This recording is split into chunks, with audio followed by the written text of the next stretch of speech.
On this week's episode, we talk about the new Furiosa, a Mad Max Saga movie. And other pop culture news from the week.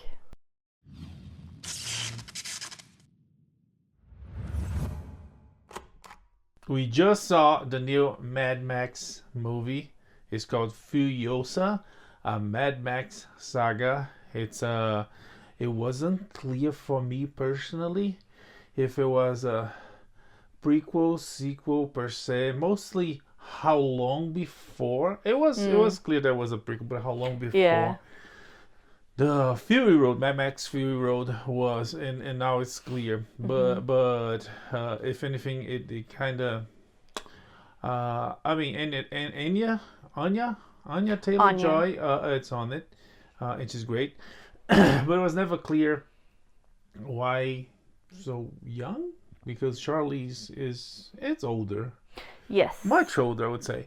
But anyways, I don't know details, and I also don't care. But it could totally be Charlize, because the movie even it starts when she was a young girl, but it ends when she's a young adult.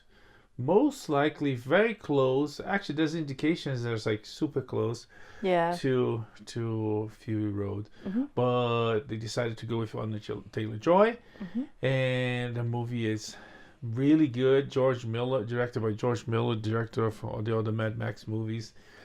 Visually intense from beginning to end. There's no dull moment. It's action packed. It's like he came up with new ways of doing the crazy, awesome things he did on Fury Road, and he started on Mad Max. It is indeed a saga. He even does the Kurosawa thing and has like chapter headings as you go through the film. I enjoyed it. This is an excellent installation in the franchise, and everything you would expect from a George Miller Mad Max film. We've got roaring engines, crazy cobbled together automobiles and machines. We've got our war boys. We've got crazy weapons. We've got the wastelands. We've got these post-apocalyptic civilizations and stories, and I really enjoyed it. Yeah. If you like other Mad Max movies, you will like this one. The guy sitting on the other side of me in the theater kept saying like, "Oh man," I just thought, man, this guy's never seen a Mad Max film. Because like everything he was saying to is exactly what you would expect from Miller and from the franchise. I do recommend watching Fury Road before you go see this one again. It's been a while, and even though you could watch this one on its own, frankly, but there are a lot of cool details that you would just totally miss out on. Yeah, or you can do and watch this immediately after, because this new movie actually precedes. That's true. Fury That's Road. true. It ends where Fury Road begins. Yeah. Literally, which I thought was pretty cool. Yeah. But the movie is not about that. The movie is about the saga of Imperator Furiosa. In this case, Furiosa, and that's her name. She. I thought that she would have a name. Yeah, me But, too. Yeah, I guess people name their kids on this apocalyptical future. The names, I was actually really enjoying the credits and seeing like the names of all these people. He does that The in names other are movies. whack. Yeah. It's a what was it? Bone Eater, Lord Humongous, Lord Humongous, Lord, what was this? There's Dementis, there's the Morton Dementis, Joe. And Morton is like, whoa. Immortan And then Joe. Joe. What?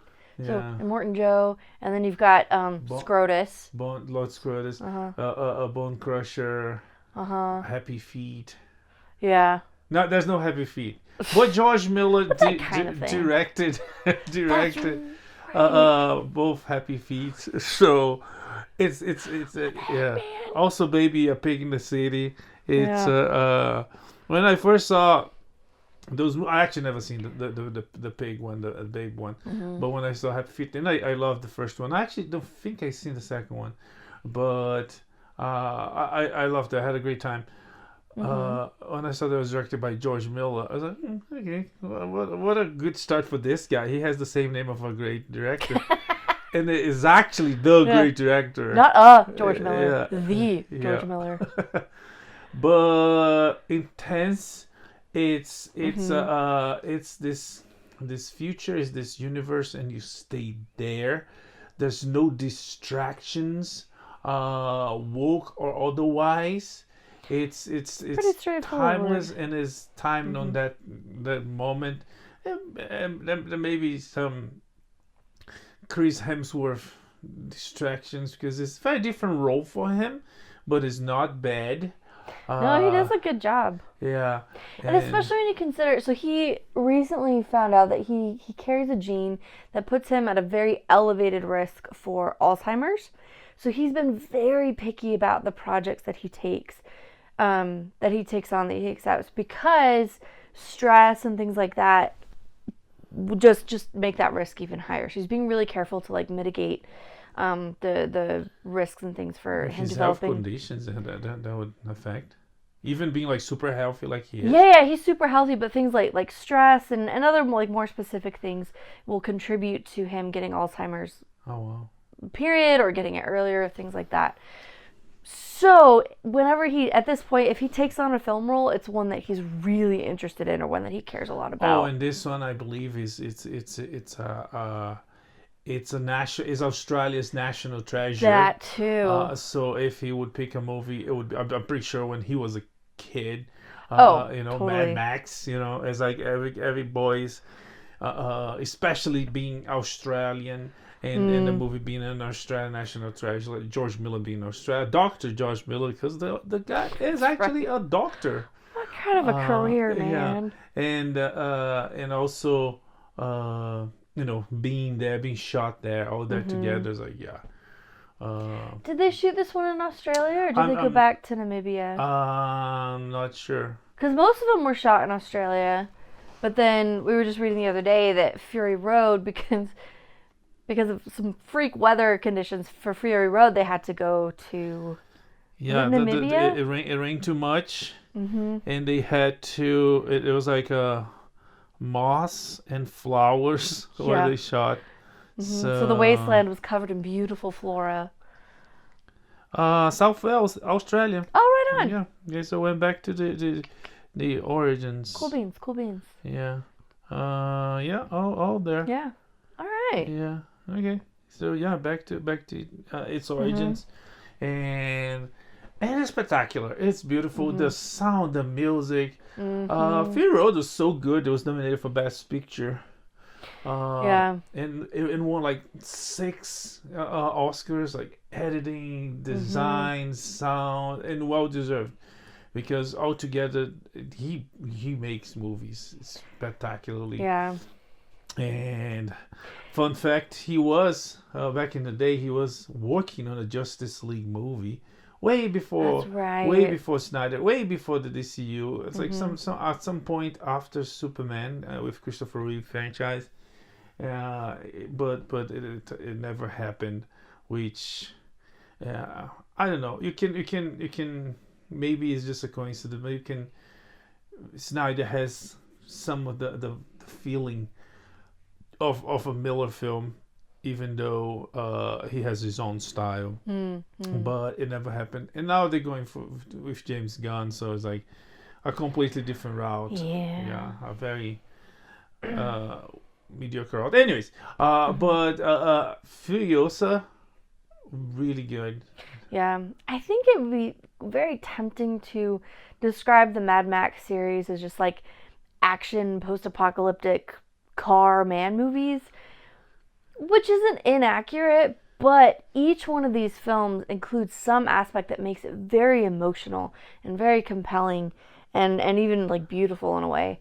And this one, I think especially, just really drove that home. Yeah. It's very Western, but not quite Western, because it's cars and motorcycles. Yeah. Miller once said that he got inspirations from the ER, people coming, That's right. completely destroyed the emergency room when he was a doctor. I mean, he's still a doctor when he was practicing. and it became a great movie. It was cheap. It was like $100,000, Yeah. something like that. And this one is like hundreds of millions. And and now he can make what you want, like to the specifically to the type of shoelace that character is gonna have. And he really did. He's like very good on details. And this one had one of my favorite wigs in the franchise. I mean, it's a weird thing to have a favorite wig in a franchise, but there's a character with a wig. I mean, if you know it's a wig, it was poorly done. No, this one is a wig, and it's supposed to be a wig. Like, it tells this whole backstory for this character, but he's got his hair, his headpiece is actually stitched together from like scalps of different people that presumably he's killed or just scalp. Anyway, it's clearly made from like other people's scalps, and he wears this as a headpiece with like all these you can see like different bits of skin patched together, and then like all kinds of different colors of hair. It's such a cool detail. Like, it's gruesome, but it gives this great backstory and tells you so much about the world that they live in without taking up any dialogue or any time. And this one has very minimal dialogue, like all the rest of his films. It's a really cool thing that he does, telling a lot of story, doing a lot of world building, but not a lot of talking. It's cool. I like the way he makes movies. Yeah. Furiosa, Mad Max Saga is available in theaters everywhere.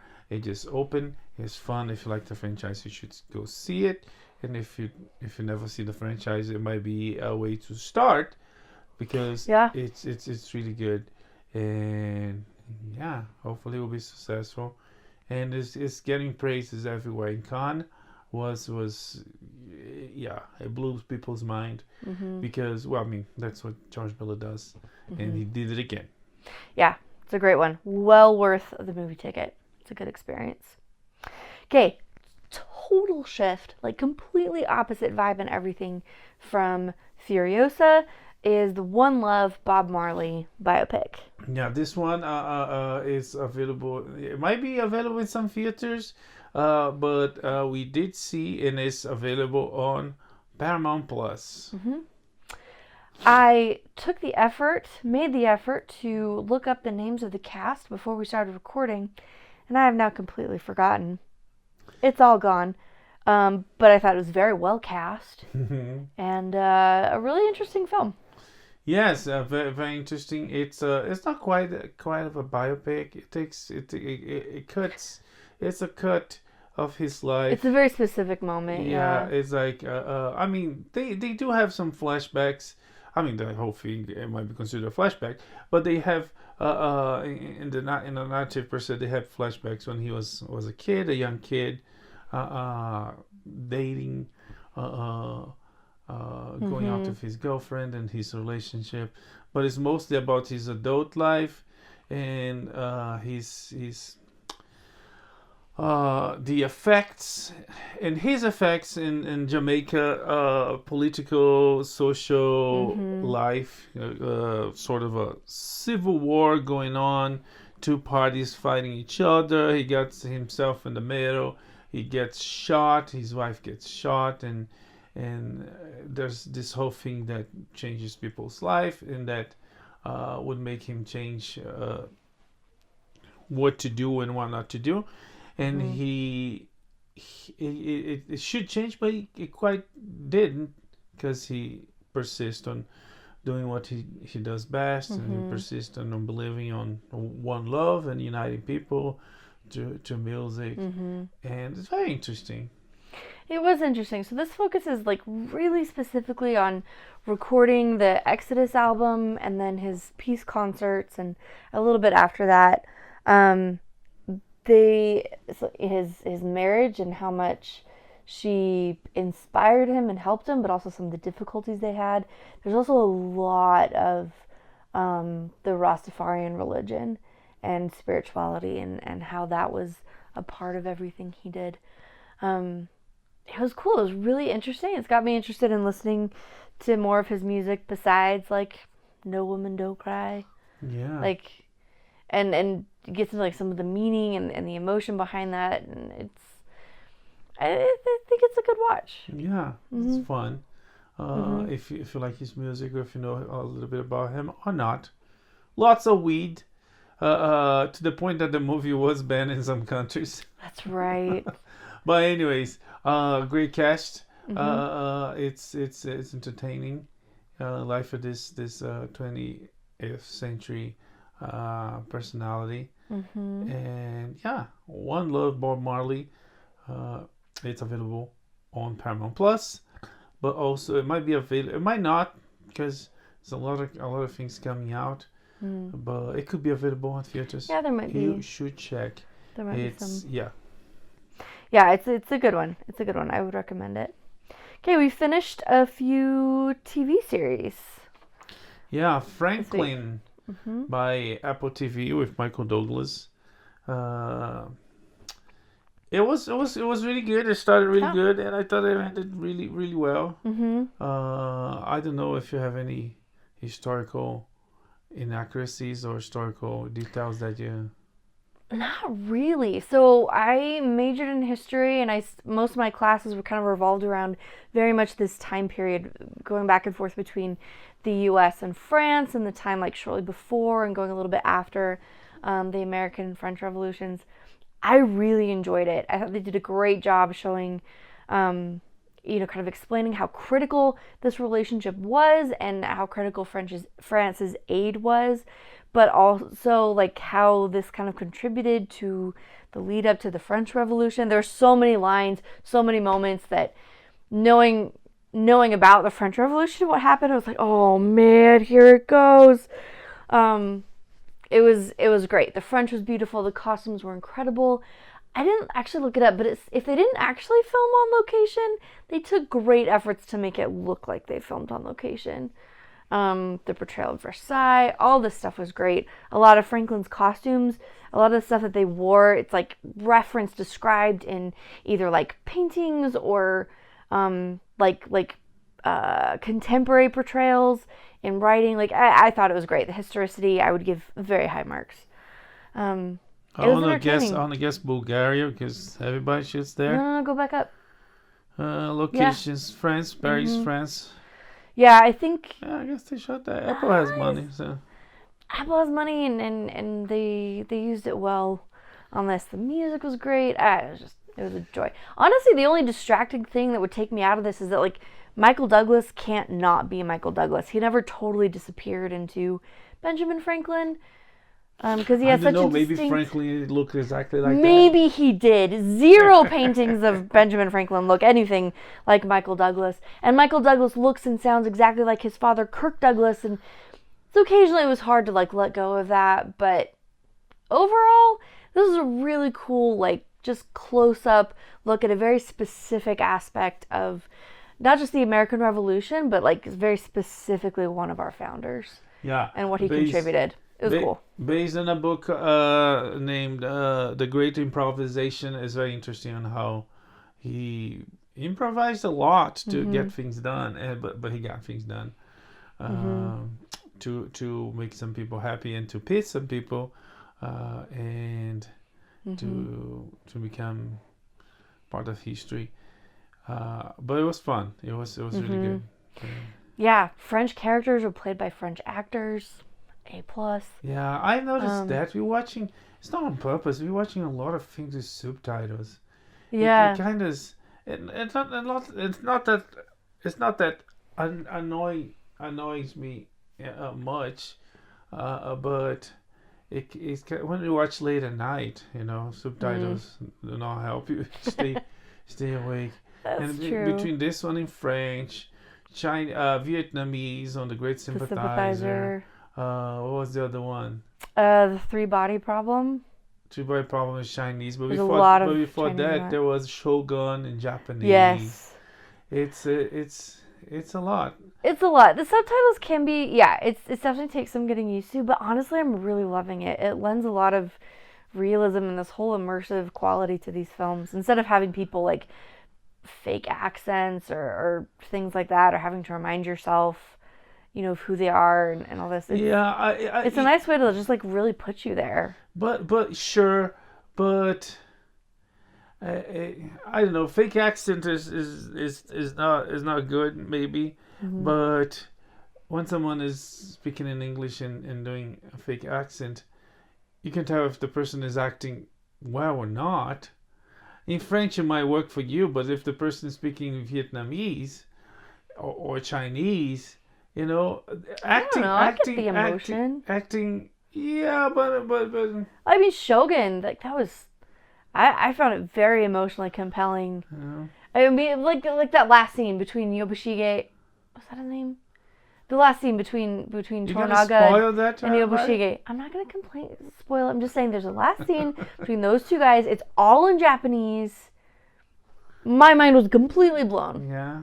Despite subtitles and all, I was still. But I find with subtitles, you get to where you just kind of get used to reading them. You forget that they're there. I mean, you're maybe right. For me, because the subtitles are English and that's my native language. Like. Maybe for you, if there were Portuguese subtitles, no, it would be it's not about more... it's not about the subtitles. It's about in Shogun. You're right. I guess it worked. Yeah. It worked on like in Chinese. I don't know. It feels like I don't know. Maybe that's the case. They want to make them cold and no feelings and because the whole communism and so is the Vietnamese too. Maybe the idea is that in Shogun, I don't know. It worked much better. It worked better for you. Yeah. In French, I don't know. You can tell me, but I thought it was. I think they're doing. I thought it was great. Okay. I mean, maybe it's like maybe it's the material, you know, if they have to act with emotion, like in Shogun, sure. If not, like in Franklin, there was nothing like heavily emotional. That's true. Shogun is like really intense. So like we are captive here and we are going to die unless we go do this. Or like you, my best friend, I'm gonna have to kill you now. Like Nobunaga, everything was really intense. Nobunaga, the young prince killer. Oh my gosh. Anyways. Go see Shogun. It's really good. I guess see with. We do keep coming up with that. It's but we Franklin is really good too. Yep. All the episodes are available on Apple TV Plus. Yeah, definitely check it out. It's also I found it like kind of encouraging to see how divided. Sorry to keep going on this. But like at one point Adams shows up and John Jay, right? These other founders. And we tend to look back at this like, they were all like on the same team and working on the same project. This is when we see how intensely divided these guys were and what they managed to accomplish anyway. And living in our current world, it can feel a little hopeless sometimes. I found it really encouraging to be reminded of just like how at odds these guys were and how they still managed to work together to create something remarkable. It's nice. It was nice to watch. Anyway, moving on. Young Sheldon. Yeah, another emotional one. I mean, I guess there was some emotions. Mostly the previous episode, the second to last episode. But it was the end of the run of Young Sheldon. And I guess they ended as they should. It's a prequel. It's a spin-off to the Big Bang Theory.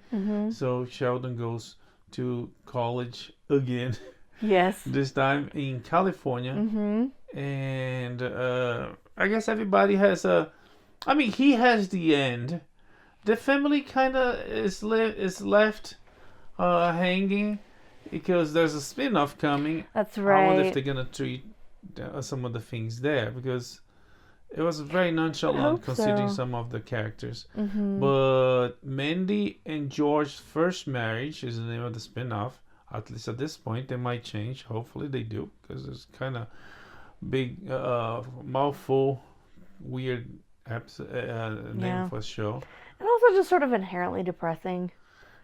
Like divorce is a bummer, but again they could play the keep getting divorced and keep getting married. Maybe if anyone would be those two.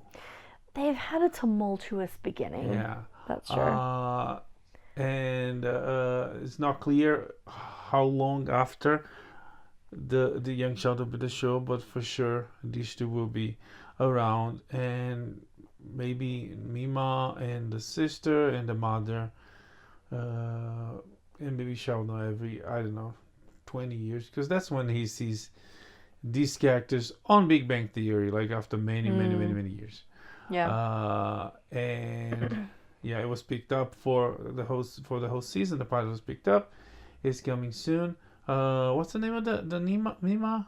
Annie Pot? Annie Potts said that the young Sheldon will probably be her last. We talked about that last week, but it would be nice if she pops there. It would. She was definitely a highlight of this series. Young Sheldon, the entire show is available on Paramount Plus. If you want to check, and yeah, it was cute. It was funny. It was. It didn't rely much on Big Bang Theory. Even it did. It's kind of the strength of the show was actually a lot of the secondary characters. Because Sheldon alone, it would get annoying because his character was developed to be annoying, even on Big Bang. Yeah. And but yeah, overall was fun. We had cameos from Aman Bialik and what's his bucket? Galecki was Leonard Parsons. Yeah. Yes, Jim Parsons. On the future, so they had parallels. He narrates a memoir, yada yada yada. Yeah. So it was good to see them. Anyways, Young Sheldon available on Paramount Plus. You should check it. It got amazing viewership numbers, 8.9 million views, the best audience in 4 years. We also finished A Gentleman in Moscow. This is the series starring Ewan McGregor and Mary Elizabeth Winstead. It was a beautiful and bittersweet ending, which is exactly what you should expect from anything set in Russia ever. Oh it's yeah, beautiful. Oh, any place but communist. It's sad. Yeah, no, it was. But Russia, especially, like communism is going to be kind of a downer. But Russia, like everything coming out of Russia, the music, the literature, it's like, wow, this was so beautiful, and it was so sad, but it was so beautiful. Well, that's been my experience with Russian art. Oh yeah, and it's like the much they had, the much they lost, right? The bigger the tree, the bigger the fall. Is that a saying in English? The greater the pride. No, the tree. The bigger the tree, the bigger the fall. The bigger the fall. Yeah, I think so. Yeah, I don't know if you don't know. Okay. Anyways, Ewan McGregor and what's a bucket? Mary Elizabeth Winstead. A couple in real life. They did great. The show was concerning them was really great. That was just the whole mess concerning the cast, like unnecessary. Some of the casting was weird and kind of distracted. Oh, it did. I don't think it accomplished what they wanted it to do. And yeah. I discussed with my siblings. Kenneth Branagh has done a bunch of Shakespeare films, and he uses colorblind casting. And in fact, his setting of Hamlet, or his version of Hamlet, is set during the Russian Revolution. He kind of like twists things around so that it's about, anyway, during like the Bolshevik Revolution, and he uses colorblind casting, and there it's like super successful. Not distracting at all. You just have like unbelievable actors performing great stuff. Or like most notably, he cast Denzel Washington and Keanu Reeves as half brothers in Much Ado About Nothing. It's fantastic. Yeah. This one, it was distracting. Yeah. So by no means am I anti-colorblind casting. It's just here, it didn't really serve the story. It's no, and there's a difference between Shakespeare and this. Is that this had it was heavily the historical elements were heavy there. It's the revolution. Sure. It's not like War and Peace. This is actually this real guy with this real story on this real place. So when you start and the storyline depends on the historicity. Yeah, when you start messing with that, it's like with Shakespeare, there's like different versions. There's like a Shakespeare in New York. It's totally fiction. Hamlet, not only because it's fictional, but historically, it's been done in so many different ways that when it comes one, very different than the one before, there's very different than the one before, you used to that, right? On the story that let's assume in some ways they're telling for the first time, you can not take such liberties because it's like, wait a minute, maybe on stage, but even on stage, it causes noise. It doesn't feel proper. Like there's this whole controversy going on about Romeo and Juliet with Tom Holland, and this. You didn't hear about it? No. In this actress, and she's black, and people accusing people that are talking of racism. It's not quite about racism. It's you have to see how the pictures. It's like no joke. When you have like Romeo and Juliet, it looks like they on like in front of the priest, The friar. the friar. It looks like it's the beginning of a MMA fight, UFC.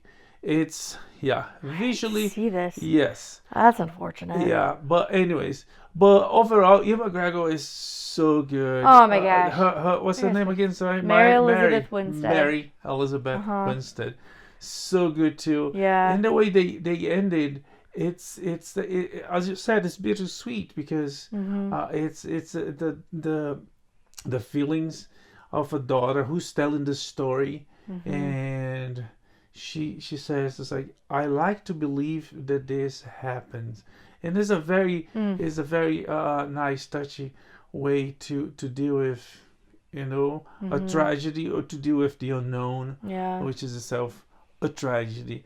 So yeah, it was a phenomenal series. I highly recommend it. This is not a period of history that I know as much about, but as far as I could tell, they did a beautiful job creating this world. And oh my gosh, I can't remember his name too, but the Russian leader of the intelligence, he does a terrific job too. Oh yeah. Yeah. Everybody does, and it gets into like, even though this is all set within the hotel, and I love things that have like a very limited setting but still tell a big story. Like, anyway, even though this is all inside this hotel, they still managed to tell this like bigger background story of like why the Bolshevik Revolution happened and why people wanted it, but then also all the horror and tragedy that happened afterwards, and why people would stay, and like love and patriotism. But you also like see some people how you that get swept up in the supported in the communism, beginning. but then how communism just ate them up and spit them back out, and like so emotional, so much going on, layers. It's just really good storytelling. Also, Ewan McGregor. Yes, yeah, no, he so she saved the show. Besides all the problems and noise of the miscast. But anyways, A Gentleman in Moscow, also based on a book you're probably never gonna read. It's available on Paramount Plus, the entire show. Yeah, check it out. Okay, Dark Matter. Dark Matter. We start watching Dark Matter based on a book they're most likely never gonna read. It's available on Apple TV Plus with Joe Edgerton, the pretty girl from The Wizard, not The Wizard, what's her name? Labyrinth. Yeah, Jennifer Connelly, and Alicia Braga. And I guess those are the most notorious names. And there's that one guy who's in so many things, but I can't remember his name. Who is it? Oh yes, the friend. Yeah, Mark Boyle. Yeah. I can't remember his name. He has a real name. If you know Mark Boyle, you know what I'm talking about. But you'll see him and be like, oh yeah, it's that guy. He was the Man in Black on Men in Black. Is that what it's called? Is he the young Man in Black in Westworld? I think the Men in Black sounds derivative of. No, but they called him the Man in Black. Okay, from Westworld. Yeah. But it's very important to distinguish he was the Man in Black versus the Men in Black. So just anyway. He also voices this dark, evil character on the Star Trek Prodigy. That's right. Nickelodeon show. Anyways, so this one, based on the book of the same name, the writer of the book, the author of the book, is involved in the show. He's the creator of the show. He writes episodes, and so far it's very interesting, very compelling. There's elements of the Schrodinger's cat, in the box, and there's a superposition, multiverse, and traveling and replace. It's very interesting, and I'm gonna give you more. You should watch. It's available on Apple. We're gonna keep watching. We're kind of gonna come back Mm-hmm. to talk more about it. So as other things we watching. Yep. Okay. In the box office this week, IF Imaginary Friend is looking at a $31.5 million box office opening. Yeah. Which seems good. Yeah. It's like, I mean, it's slow box office. The box office overall, it's very slow. Maybe Furiosa will do a little bit better. So is Garfield this weekend, but the estimative, the perspectives for this weekend, there is a big weekend, is a Memorial Day weekend. Memorial Day, right? Yes. Yeah, it's a Memorial Day weekend. So it's always a weekend for bigger box office because it's longer. But there's this estimative.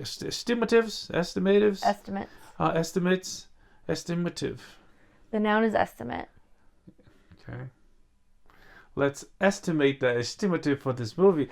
Gonna be, I mean, it's not gonna look like some absurdly better. So we're gonna still stay on the low, at least until the summer flicks start to pop. Yeah, but I mean, it's John Krasinski and it looks fun. And Ryan Reynolds. Yeah, the trailers look delightful. I'm so not saying anything against the movie. I'm just stating the facts at this point concerning the box office. Disney, Fox, Warner Brothers, and Discovery are working on a title and a logo for a sports streaming joint venture. That was a mouthful. Yeah. Oh, I didn't put the name there? You did not. Oh, darn, I forgot. Okay. Yeah, anyways. But they came up with a logo and a name. Okay. For this sports thing. For sports fans. Yay! Like you and me. Okay. The NFL has assured fans, though, that about 85% of the games will still be broadcast. So you don't necessarily have to pay for a streaming service just to get your football games. But think about it. 85% will be broadcast. 15% which 15%? It could be the 15% like the Super Bowl. Right. I don't think they would not do the Super Bowl. Not Super Bowl. It's a national institution. Yeah. They're not gonna.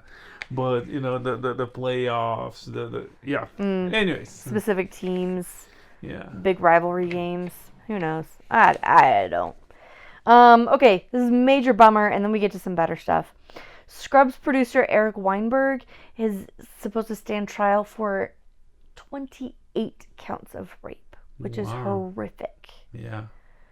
So talking about bad guys, Weinstein is still going to legal procedures, but apparently he's still influential. That someone at the Cannes Festival was in touch with him. It was like exchanging ideas. He still has business, so yeah, he's not going anywhere. Yeah.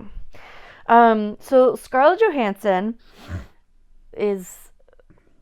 voiced an AI in a film called Her against Joaquin Phoenix. Anyway, she declined ChatGPT's proposal to use her voice for their AI.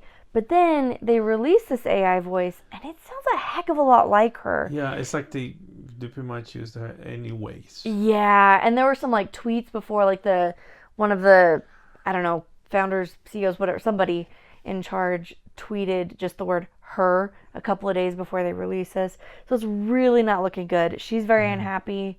No lawsuits yet, but I think she totally could. SAG-AFTRA is working concerning this, which is one of the reasons they strike. So they're gonna try to do something about it because there's no regulations, but in some places you're starting to see stuff concerning the use of AI. Instagram, for instance, I think it was like today. I didn't see this yesterday.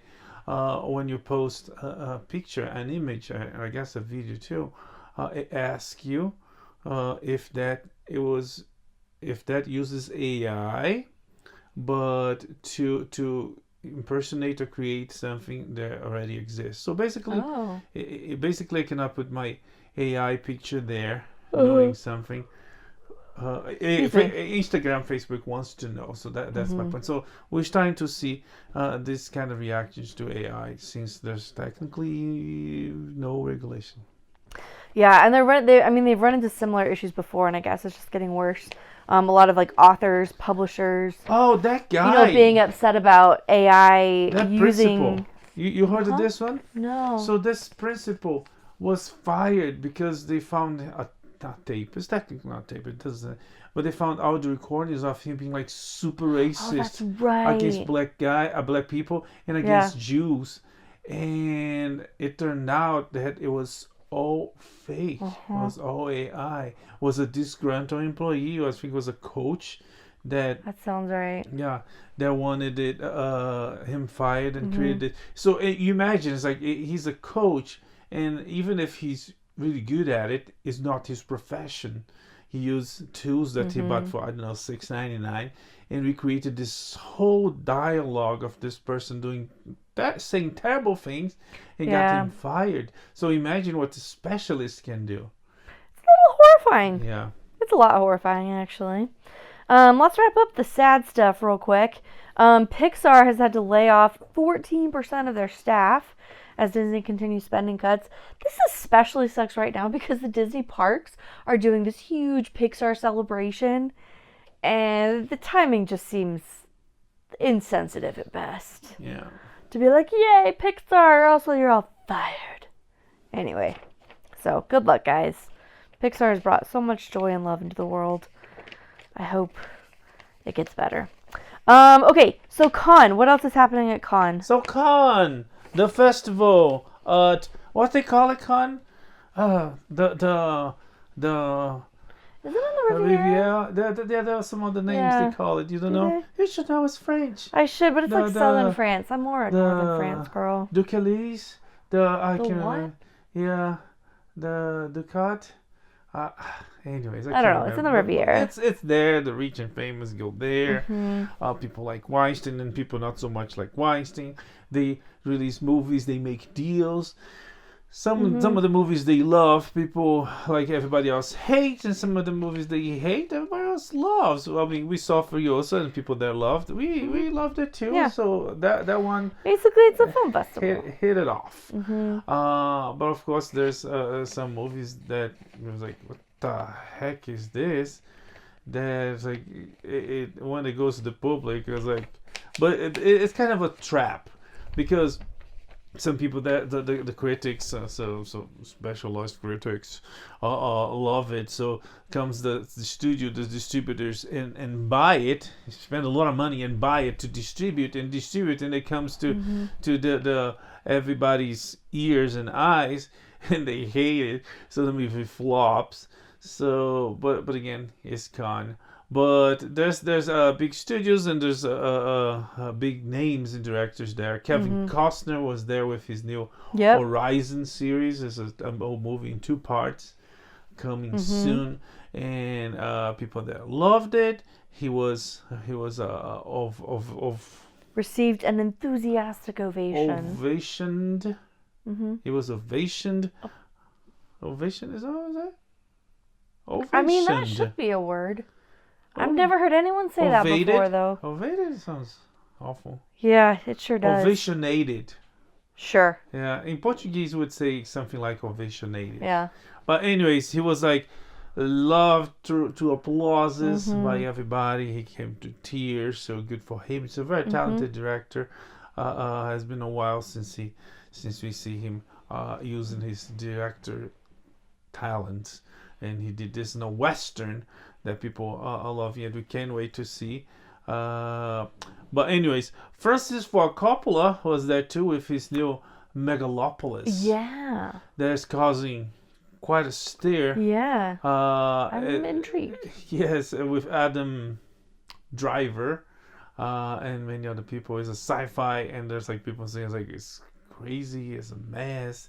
It's, oh dear. Yeah, I mean, didn't see yet. We didn't go to Cannes this year, but we. Why can't you say that as though we do occasionally go to Cannes? I mean, we not might this year. We could go next year or the year before. Fun. We never know. Yeah. I don't know if I would go to Cannes, but maybe we stop by. We'll see next leave the door open. Summer at the Française. It's killing me because I can't remember the name. Sorry. The other name for Cannes. But anyways, what else? I think that's all we have from Con. Yeah, we talk about Furiosa. Yep.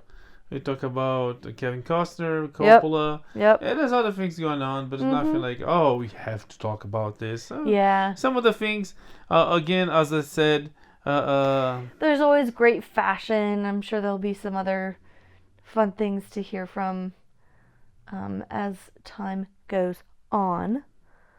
But we do have some fun upcoming projects, cancellations, all that good stuff. FX is officially moving ahead with not 1 but 2 more seasons of Shogun. I am delighted and optimistic. Him not so much. We'll see. I mean, it's one book and the book ends. Yes, but history didn't. Japan notably continues to exist. So presumably there's some more story there. It's a kind of mess. Like, I don't know. It feels like the kind of mess. I mean, they had good writers, but it feels like the kind of mess that's like, oh, let's continue this. Let's do better. It's like the kind of mess Ubisoft is getting involved now with the whole new Assassin's Creed and the so-called, not even so-called, because there's historical inaccuracies about the Black Samurai and how he helped build Japan. It's like, it's like when you have a good source material and you stick to it, sure. Very, very, very, very, very, very few people are talented enough to continue. And even those people, they are very cautious. It's not simple task. And to do this, like, so let's continue because people want it. I was like, we'll see. The Toranaga drama is not over. I think there's still plenty of really compelling story to tell there, but we shall see. Five Nights at Freddy's 2 is coming in December 2025. Marvel Comics are working on an adaptation of Silk Spider Society at Amazon. That's been canceled. What is again? Silk Spider Society. Oh, Silk. Silk. It's a Spider-Verse character. It's a lady. She wears like sort of white-ish webs. Anyways, it was canceled. So yeah. And from Amazon, so I was like, okay, so this is another one. Didn't know gonna ruin it. You mean like Amazon wouldn't ruin it, or like it's good that they canceled it? So it's good that they canceled because Amazon would probably ruin it. They would. Not so exciting. Marvel's Paul Bettany-led Vision series is set for 2026, and they are bringing the Picard showrunner. This could be good. We'll see. Marvel. Well, you know, if you listen to our show at all, you know that we're not super enthused about Marvel's recent track record. Dexter Original Sin has added Christian Slater, Patrick Gibson, and Molly Brown to their cast. Any other thoughts there? No. Okay. Just that we don't need more Dexter, but if they're gonna give us more Dexter, I'm gonna watch it. It's probably gonna be fun. Yeah, let's. Yeah, it's an interesting concept. So let's see what happens.